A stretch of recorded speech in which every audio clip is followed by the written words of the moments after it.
Bella e gustosa, la mia crostata salata con roselline di prosciutto crudo è una vera delizia. Preparala insieme a me.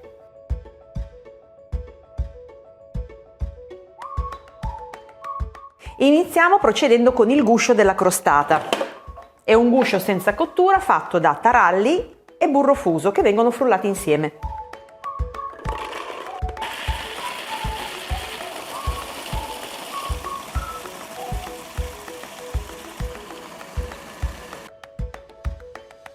Per questa crostata utilizzo uno stampo da 23 cm di diametro col fondo estraibile, questo è molto importante, altrimenti non riuscirai ad estrarre la crostata. E vado a mettere all'interno il composto di taralli. Per questa operazione mi servo di un batticarne. Il guscio è pronto, ora vado a metterlo in freezer per una mezz'oretta in modo che si rassodi per bene.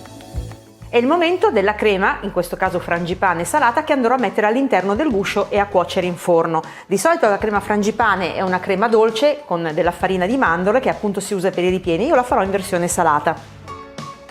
Iniziamo mettendo il burro in una ciotola, aggiungo anche il formaggio.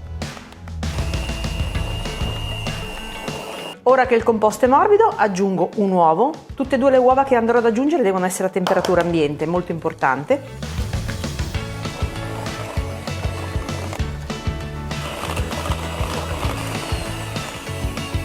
Ora mischio la ricotta a delle foglie di basilico fresco, aggiungo un goccio d'olio, un pizzico di sale e pepe e frullo tutto con il frullatore ad immersione.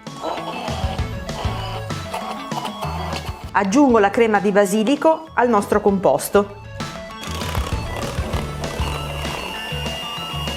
Con una marisa raccolgo dai bordi l'impasto in modo da farlo cadere al centro, aggiungo la farina di mandorle.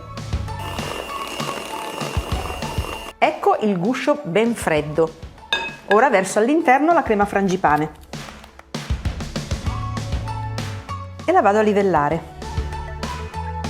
E ora va in forno ventilato a 160 gradi per 25 minuti oppure in forno statico a 175 gradi.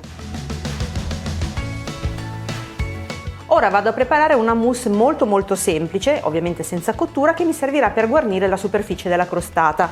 Vado a mettere in un boccale alto e stretto un po' di formaggio spalmabile, unisco delle erbe aromatiche,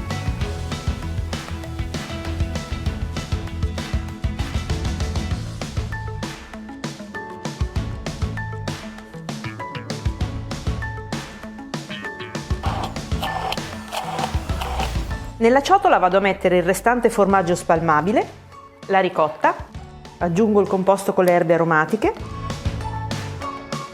e vado a sbattere il tutto. Prendo una bocchetta stellata, la metto in una sac à poche e la vado a riempire con la mia mousse. Eccola qua, ed ora in frigorifero per mezz'ora. Eccomi col prosciutto di Parma affettato, come puoi vedere qui ho fatto qualche rosellina e adesso procediamo a decorare la nostra crostata salata.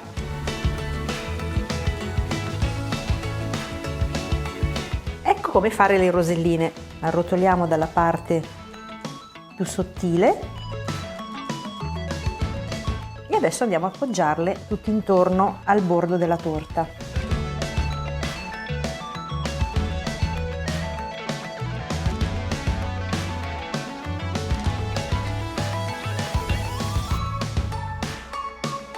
Poi un po' di foglioline di basilico.